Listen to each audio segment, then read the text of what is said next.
Has this ever happened to you?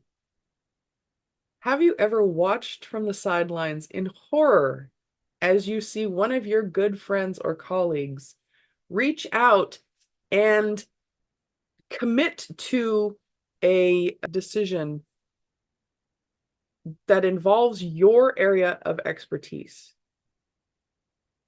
but they went with somebody else? Maybe you found out about it after the fact, after they signed the contract, after they made the payment, and you might have found yourself dumbstruck by the fact that even though you have been developing this this connection and rapport and building this relationship and building this solid foundation of trust with this person, they still decided that for this particular thing that you're an expert at, they decided to go with somebody else. This happened to me recently, and it's not fun. This is why I recently had an epiphany that although I've been saying this for years now, it's that online marketing is building a relationship with people, and that connection is one of the most important things. I now realize that without a very crucial part, a very crucial aspect of marketing, that relationship building, the years of cultivation and nurturing, basically don't help your bottom line. Let's put it that way. Sure, you might have had a great friendship, a great relationship out of it. You might have shared awesome experiences together, but without this one part, it's not helping your business success. Now, I'm sure I'm going to get a backlash from people saying, how dare you say that relationship building isn't the most important part in marketing? It's important, but it's not the most important aspect of marketing. It might even be the most important part of sales, but not marketing, because of the scenario I was just explaining.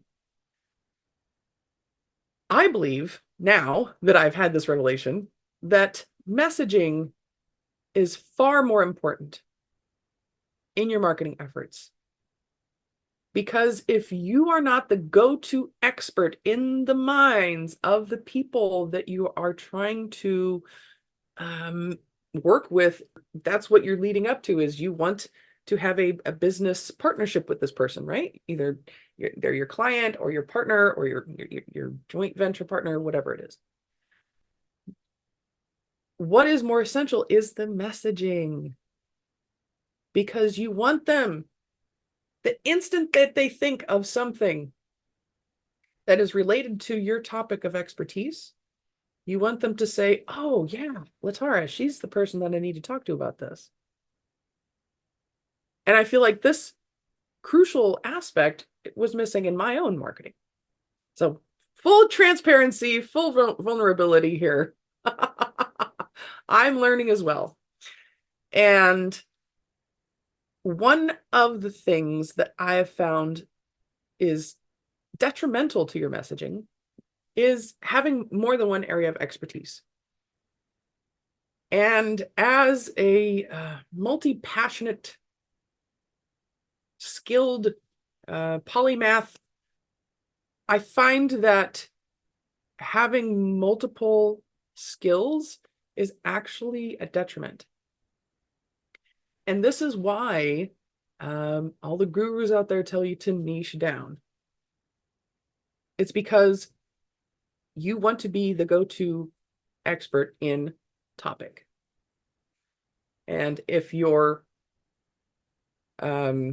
also an expert in A, B, C, D, E, F, G, all these other things, then that dilutes that message.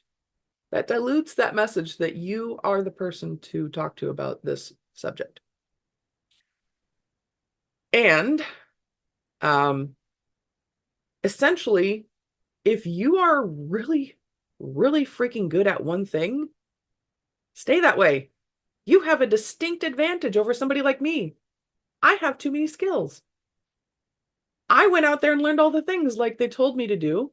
And now, because I can do a sales funnel, I can do a website, I can write your emails for you, I can set up your email campaign automation, I can optimize your Facebook profile, I can manage your social media, I can publish your book, I can promote your book, I can do your entire branding, I can set up your marketing strategy, I can set up your sales funnel, I can create your lead magnet. I can do all of these things, but that doesn't seem to help me.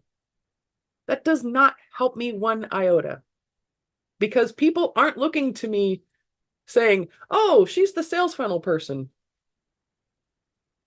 or oh, she's the social media person. They're just looking at me as a generalist. So it's actually my downfall that I have too much knowledge and too many skills. So stop trying to learn all the things. I don't know how to say it any more simply. Stop trying to learn all of the things. It's not going to help you. It's not going to help your bottom line. It's not going to help you being the GOAT in your industry. So if you are really freaking good at one thing, keep on doing it. If you need help getting your face out there, creating your strong online presence, doing the tech, then stop trying to do all the tech. You are an expert. As such, you can get paid top dollar for your knowledge and expertise. So consider that every hour you are working on something that a VA could do for you, that you're taking a pay cut. That time that you're spending working on something that a VA can do for you is money lost. And I know that when you're an entrepreneur, when you own your own business and you're a one-man show, it's really, really hard to understand that trying to learn all of these things so that you can do it yourself, so you can implement it all yourself, so you can do it all by yourself, so you can wear all of the hats in your business, is not advantageous to you. And in your mind, I'm sure you're thinking, oh, I'm saving money. I'm saving money by not hiring a team. So you have to get out of that mindset. You have to get out of the mindset of you need to do all of the tasks inside of your business, because that is not how a business owner operates. A business owner finds experts in all of the different tasks and they outsource or they hire employees. Okay. Outsource is kind of like, they're not technically an employee. They're an independent contractor and you go to them when you have work. An employee is more like you're paying somebody to warm their seat for 8 hours a day. And if they have tasks to do that help the business, they do it. Otherwise, you're just paying them to sit there. So that's why I like the outsourcing independent contractor model, because you're not paying superfluous fees for people just sitting there. So key takeaways. One area of expertise is better than 50 areas of expertise. Secondarily, instead of spending your time, money, and resources on trying to figure out how to do all of these technical things, learning new industries, taking time away from income-producing activities is detrimental to your bottom line. Third thing, messaging, messaging, messaging. You need to get so clear on what you do that if somebody stumbles across your Facebook profile, say, they will instantly know that you're an expert at XYZ. Stop trying to cater to everybody by doing all of the things. I am saying this to myself as much as I'm saying this to you right now, because I have that problem of just focusing in on one thing, because inevitably, I'll be talking to people, prospecting, and they'll say, yeah, I need a website, and I haven't been on social media for years, and well, I don't really have a lead magnet, but I'm just hoping, I just keep going to networking events and hoping that that will solve my marketing issues and finally lead to some clients. You have to shift your mindset. Spending the next several years and tens of thousands, if not hundreds of thousands of dollars on training, coaching, going through all sorts of classes. The problem with signing up for most of these programs is they're just adding more to your plate. And on top of that, while you're trying to run your business over here, you're also a student. And because of their invasiveness and rigorousness, all of a sudden learning all of the stuff that you don't know that you're an infant at uh, is taking up most of your time. Meanwhile, your business over here is failing. It's going down the tubes because you're not bringing the money in, and now you're in debt. Now you have all of these programs over here that you half-assed because you don't have the time to focus on it. And this is not a wise business model. This structure right here is not going to bring you the results that you want. Unfortunately, for us entrepreneurs, the best thing we can do is put our blinders on and say, I'm just going to be focusing on this right here. It's very hard for some of us, especially when you master something and get bored. I've seen that happen before. Have you ever met somebody who is knocking it out of the park? They can go out and get clients like that. They're so good at what they do. They can just have a 30-minute conversation with somebody and boom, they made a $100,000 sale. But the problem is they get bored. Boredom is probably one of the biggest business killers, because you have to do the boring stuff, because the learning, sure, it's exhilarating. You're learning new things. You're opening your mind. You're expanding your awareness. It feels awesome, right?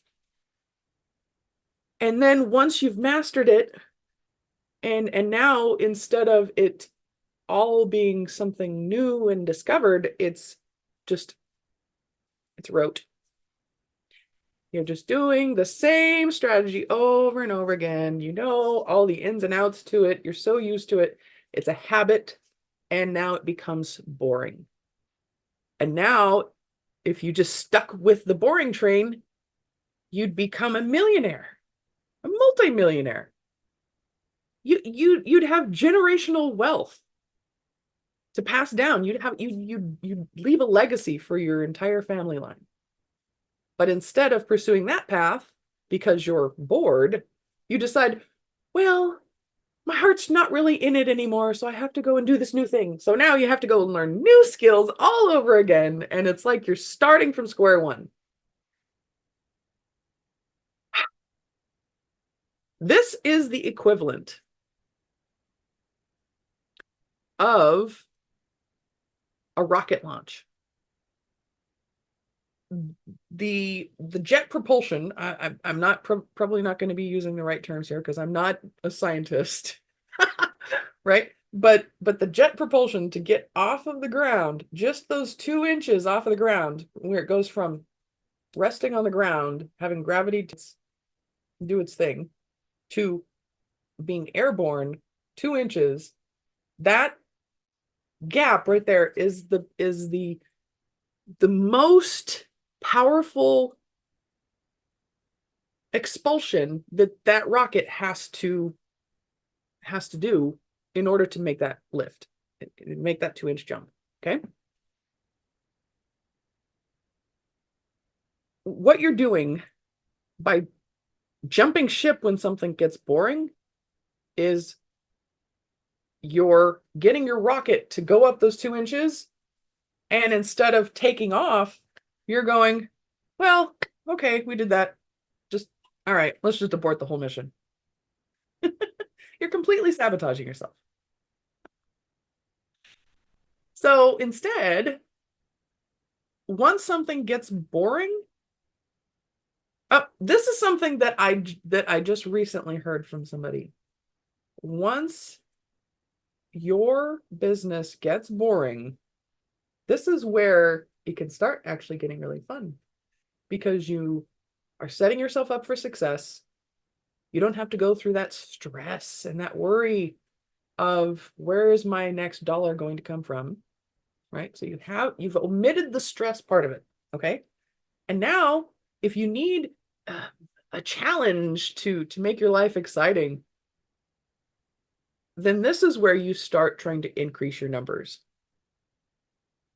If you can easily, get have one conversation and turn that person into a $10,000 client, try in your next conversation turning it into a $20,000 client, and then a $30,000 client, and then a $40,000 client. That's where it starts getting fun, is where you just make these incremental steps between the amount that you're charging and the number of people. So now, instead of having one conversation a day, now you're having 2 conversations a day. Or instead of 5 conversations a day, you're having 10 conversations a day, whatever. You can make it more challenging for yourself so that you get past the doldrums, that once you've achieved a level of success, you don't feel the urge to sabotage your success. So boredom is a very insidious thing, because it can steer you away from success. But the fact of the matter is, some of the stuff that you need to do as a business owner is boring. So that is why they say, what is your why? Because your why is going to keep you at the helm when you're on that calm blue ocean and you're just sitting there going, wow, there's nothing here. There's nothing on the horizon. It's just smooth sailing. Isn't that funny? Isn't that funny that boredom and smooth sailing are so intertwined? It's almost as if some people are addicted to the chaos and the stress of unknowing. If you don't know if you're going to make the sale or not, it's for some people, maybe that's exhilarating. Who knows? But being consistent and sticking to what's working is far supersedes learning 1,000 new programs. And just the fact that you're trying to keep it simple. Keeping it simple will lead you to better results and ultimately success. But us crazy entrepreneurs think that we need to do everything. We need to do all of the things. Do you know how insane that is? There are owners of corporations that don't know how to do even a quarter of the tasks that person oversees other people doing. But as an entrepreneur, we have this insane notion that we're better than a corporate business owner. We're better than a corporate business owner? Really? Oh, the corporate business owner only knows a quarter of the things involved in their processes in their business. I, as an entrepreneur, have to learn 100% of the operations going on in my business. And I know there's kind of a glamour behind the notion that, uh, some huge guru like Simon Sinek knows how to, unclog a toilet or something. Oh, but he's a great leader because he knows how to do every single one of our jobs, right? Like there's like this uh, intrigue behind that, this allure behind the notion that the business owner knows how to do every one of the jobs. And to a degree, that's a pretty cool aspiration. But the problem is you are trying to be Simon Sinek and the janitor at the same time.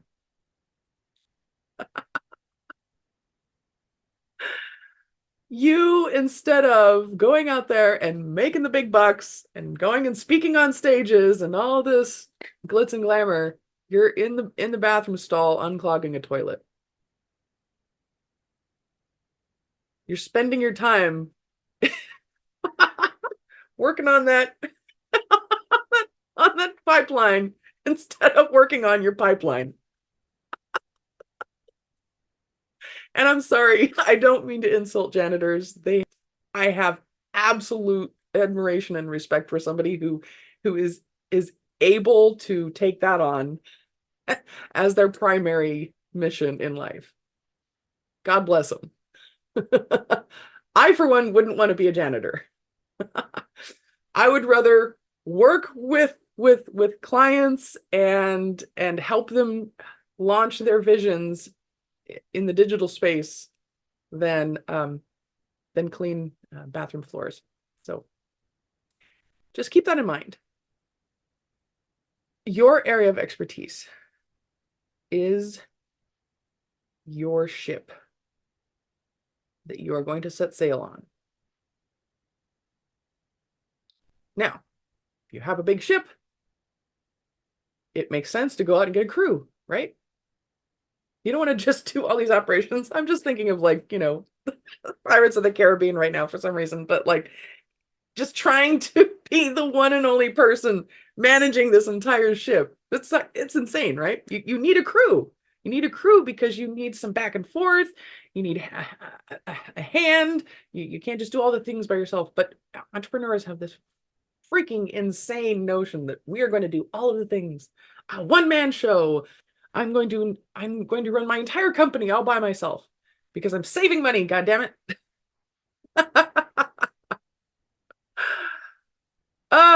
It's insane. Just extract yourself for a minute and look at it from a third person perspective.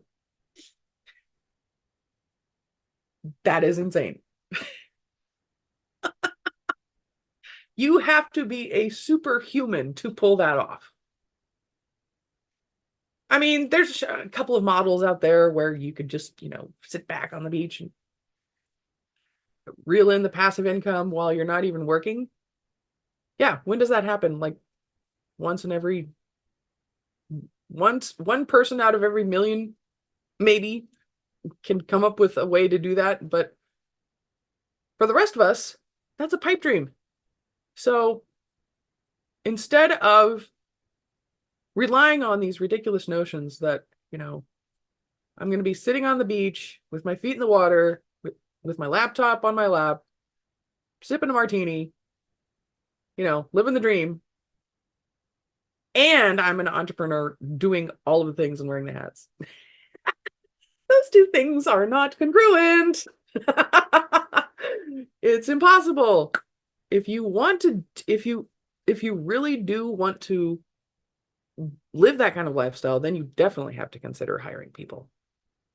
Because somebody has to take care of all of these mundane tasks. So there's another key for you. Consider how much you charge your clients and maybe break that down into like a hourly rate or a monthly amount, right? Or what is your goal for if you were to have as many clients as you want, what would that look like, right? Figure it out. Think about how much you're going to be charging each client. If you want like 10 clients at $10,000 each, that's $100,000 a month, right? So now consider the amount of time that you're spending with each of those people.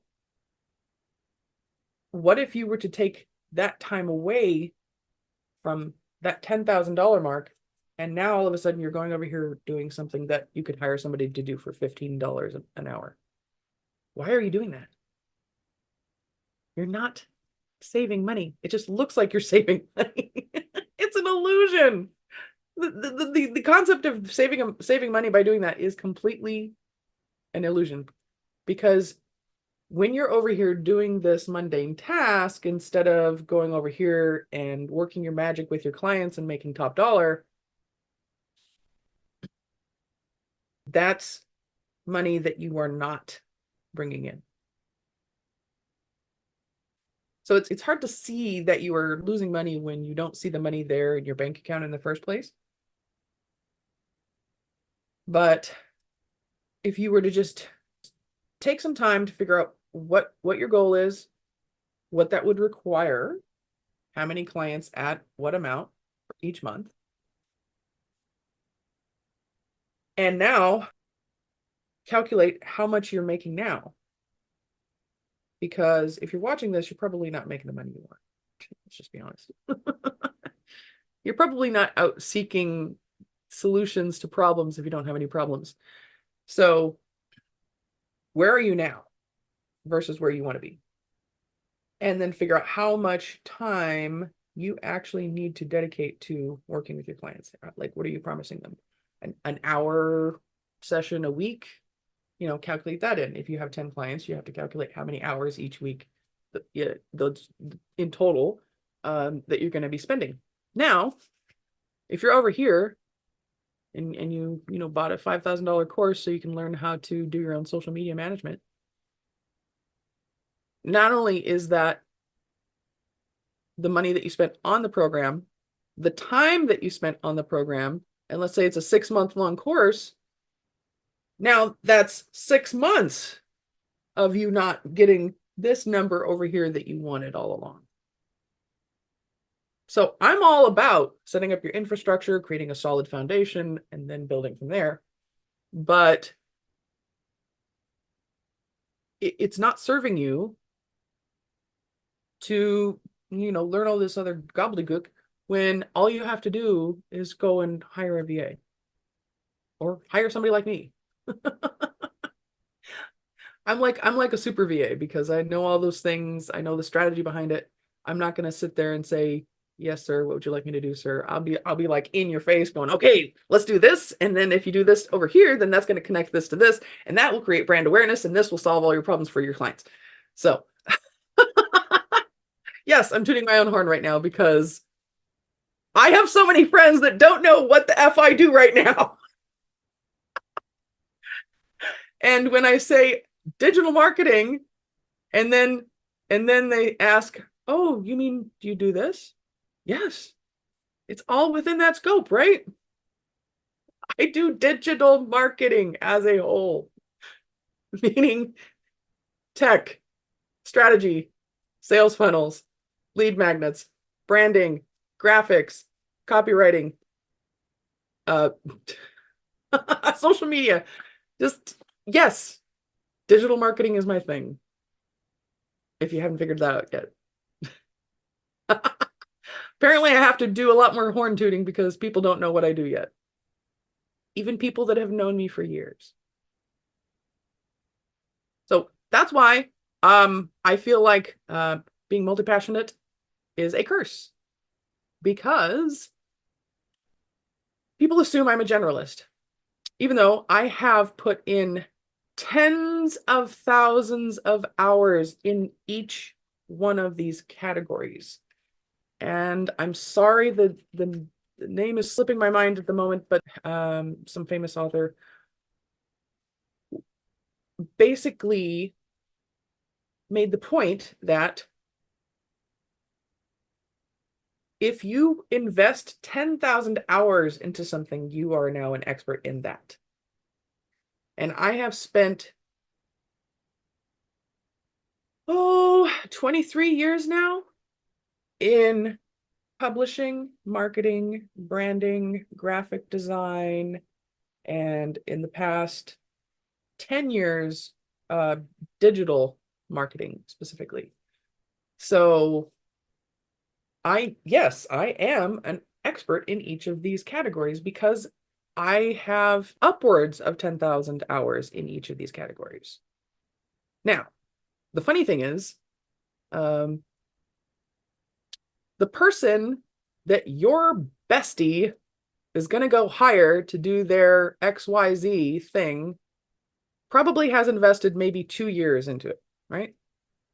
So now, because that person only has one skill, but it's that one thing that your bestie is looking to get done, they say, oh, well, she's the expert in this. Obviously, that's the only thing she does. So she must be the expert in it. And she's only invested 2 years into it, whereas I've invested 10 years into it. So in the minds of my business peers, in their minds, her expertise is here, and she has 2 years of experience, and this is the only thing she does. And this is where they perceive my level of skill. They just automatically assume that my level of expertise is below her level of expertise because I'm not saying that's what I am. I'm not saying I'm the expert of XYZ because I'm saying I'm the expert of XYZ and ABC and EDFG, whatever, right? I'm doing all these other things. So that brings me down on the totem pole, believe it or not. Knowing more things and being an expert in more things, the actual, like the 10,000 hour definition of expert in all of these things is detrimental to other people's perceptions of me. Does this make sense? I feel like I'm rambling here, but I'm trying to clarify the obvious requirement to just put yourself out there as the expert in one thing. And like I said, I'm talking to myself here right now because I've been wrestling with this for years. Oh, I don't want to commit to just this one thing because I'm also really good at all these other things. Like really, really good. Like I'm not trying to be egotistical here. Like I think I calculated like 40,000 hours in graphic design. Um, more than that for publishing. But people don't look at me as, if they want to publish their book, they don't come to me. Even though I probably have a lot more experience than the next person. And the reason why I'm beating a dead horse here is because I really, really want to emphasize to you that that's why the messaging part is so crucial. Because you want to be known as blah. Just to figure out what that blah is. Known as the expert in fill in the blank. So another thing to consider is there are a lot of programs out there that have a certain entry point, but then after people get inside of their world, then they expand out all the services that they provide to the people that come in from this entry point. Let me give you an example. Speaking. Let's pretend that I am a speaking coach. I can say, if you don't have the stage presence that you want, that you don't have the confidence that you need to articulate, that you need to give better speeches, that you need to give more powerful speeches, that you need to use story to make a connection with the audience, you need to be more engaging, you need to be more excited and expressive, like all of these things, right? Then you're gonna grab somebody going, that's exactly what I need. And then here's what you offer them. You say, okay, come and join my speaker coaching program, right? And then people jump in, but this is what you're offering them. You're not just offering them the learn how to be a better speaker. You're also saying, oh, I'm also going to find you stages. Oh, I'm also going to show you how to improve your social media presence. We'll set up your lead magnet for you. We'll set up your sales funnel for you. We'll make sure you have a nice, pretty branded everything, right? Everything is cohesive, and now you have branding and everything. So even though those people are entering into, I want to become a better speaker, they are now providing all these different services. So the addendum to your messaging is important. It's also your packaging. So now, instead of saying, I am the doer of all of these things, I am the online marketing guru. Apparently that's not specific enough, people, because they still go, what do you do? And they're quite surprised when I tell them. So instead of doing that, what I should be doing is enter into my world if you need this. You need just this one thing. This is the element that's missing in your business. This is the thing keeping you up at night because you haven't figured this part out, right? Let's say I don't have a sales funnel set up. I don't have a way to bring people into my email list, right? So let's say I don't have a sales funnel. So then I can say, I'm the sales funnel expert. You have a problem with your sales funnel, or you're not converting, or you don't have you don't even have a sales funnel, or you don't have a lead magnet, so you're not bringing people in. Like maybe you have a sales funnel, but it's not, you're not utilizing it because there's no incentive for people to go to it in the first place. Who knows? You have a million problems, right? Just surrounding the topic of sales funnel. Okay. So now I'm bringing people in with the sales funnel problem. But then once they become a client and they go, oh yeah, I've never thought about my branding. I don't have a logo. I don't even know what my colors are. Okay, let's work on that. Well, I'm not a good writer. I don't have any, I can't write an email nurture sequence. I've never done that before. I don't even have a CRM. Ah, okay. We can solve that for you. Okay, yeah, that's great. But I mean, now that I have a sales funnel, how do I bring people into it? So you can't just set up a sales funnel and hope and pray that people stumble upon it on Google. Okay, that's not going to happen. Figure out ways to get people into it. And one of the ways is speaking engagements. So yeah, I'm not really putting myself out there. I don't speak on stages hardly at all. Okay, well, let's help you with that. Or they'll say, yeah, I'm hardly on social media, and the last thing I posted was like 3 years ago. Okay, well, let's optimize your Facebook profile. Let's make you look like a pro, so that people's first impression when they come to your Facebook profile is that, oh wow, I really need to work with this person, right? So now we need to go in and optimize and tweak that, and maybe create some branded graphics and whatnot, right? So now, even though they came in for the sales funnel, I am now doing all of these other things for them. And the only difference between this and I do all of these things is the packaging. Okay? So figure out your core competency. Focus on just doing your core competency. If you have multiple core competencies, that's where it gets a little bit trickier, because you have to figure out how to position everything. Okay, so now we're talking about messaging, packaging, and positioning, right? How to position yourself in a way that people go for that one thing, that one, boom, that's the entry point. Okay, everybody's going to come in through the sales funnel is like the doorway, right? Once they come in through the doorway and they get inside the building, they're like, oh wow, you do all of these other things too? I didn't know. And then they get wowed by you.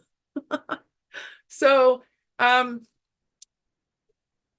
like I said, I'm kind of talking to myself here too, because I've been having this problem with multiple talents and skills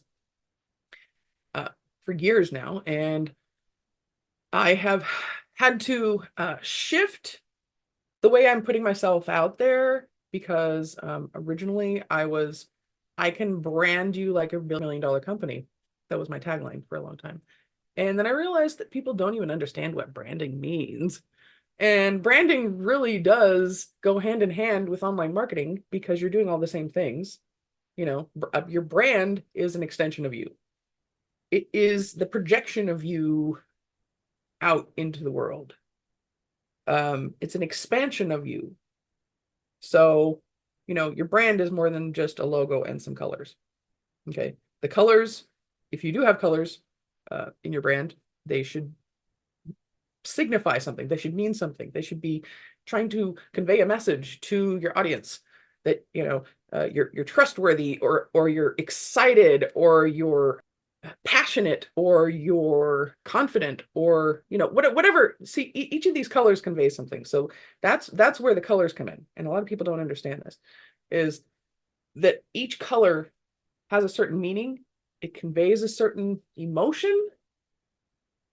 And that is why your branding helps you connect with your audience, because those things that you stand for are conveyed visually to your audience so that it resonates with them, and they go, oh, okay, this person is trustworthy and passionate. Let's say your branding colors are blue and red. That means that this person is trustworthy and passionate, right? Okay, this resonates with me. I like this person. I don't even know this person, but I like this person just because of the way their graphic looks on their social media profile. Right? So that's just like the colors, and then you go from there, like your authenticity, your voice, your, what do you stand for? What is your mission? What are you making a stand for? There's so many things about branding, and branding is a way to, it's basically attraction marketing. Branding is attraction marketing, because somebody sees you, identifies you, understands you, knows about you before they even meet you. And so that brandingness is kind of like alluring. It's kind of like a magnet, so that people want to jump into your world. But that was hard for me to convey all of that. And I mean, I know that there is value in educational marketing, right? Because you're informing people of a problem that they might not know exists, which can be a good thing.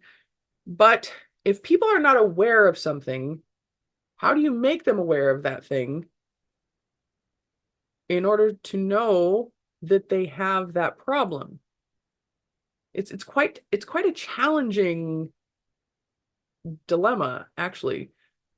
What is a lot easier is if you can connect with that problem that they have, that they're dealing with currently, that they know is their problem, that problem is hitting them in the face on a daily basis. Like, damn, I don't have an email list. I have 0 people on my email list. How do I get people on my email list, right? That's a big in your face problem. Like, you can't go through the day without realizing that that's your problem, right? Those kinds of problems are so much easier to address and to connect with your audience, to say, yes, I don't have an email list. You seem to be the expert on building an email list. Can you please help me? Right? Much easier conversion, instead of, oh, I never thought about that. I didn't even know I had that problem. You know, it's adding another barrier to entry. trying to convince people that they have a problem in the first place is creating an additional barricade between you and them. And I have seen this all over the place instead of including multiple marketing strategies, which I find completely perplexing. Like, why would you try to make working with you so hard? Oh, because I want clients that are committed and dedicated and action takers. It's like, yeah, ideally, that'd be awesome. That'd be awesome if we were all like self-motivated and we just did the thing every time we needed to do it. But most people aren't like that. Most people are going to drag their feet a little bit. So consider that every barrier that you put between you and your ideal client, which at this point is just a prospect, right? Every barrier that you put up that they have to get through to get to you, you're creating this obstacle course in order for them to prove to you that they're committed enough to work with you. I mean, maybe if you're $100,000 coach and that's your thing and that's your niche, go for it.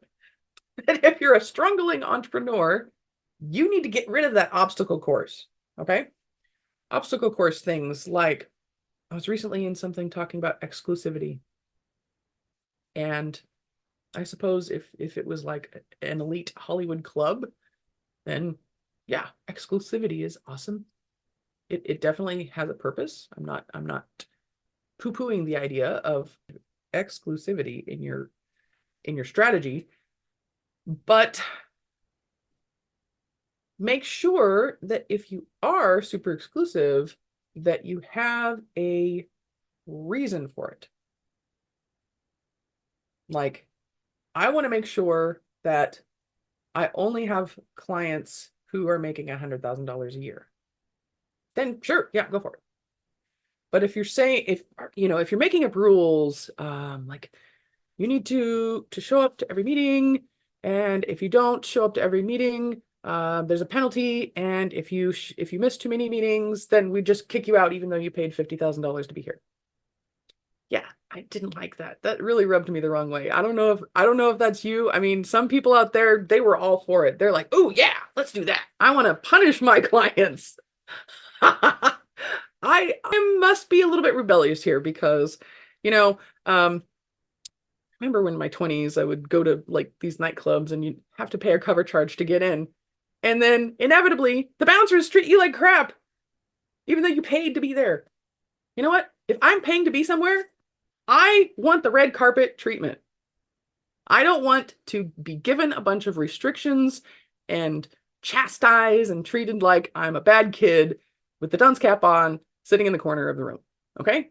So if you want to treat your clients like crap, hasta la vista. I do not want to talk to you. I love the idea of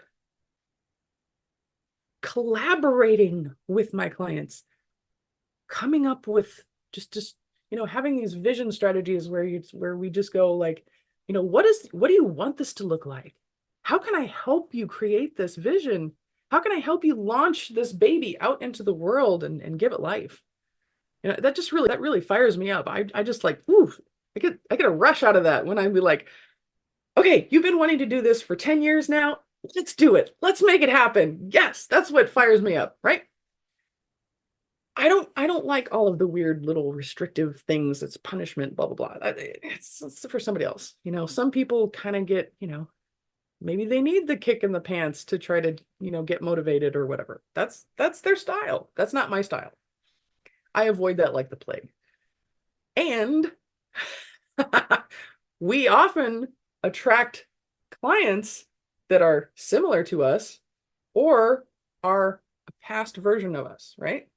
So in my world, I don't like that. I don't like that aspect of it at all. I don't like the exclusivity. I don't like the restrictiveness. I don't like the rules and regulations and rigorousness. Yeah.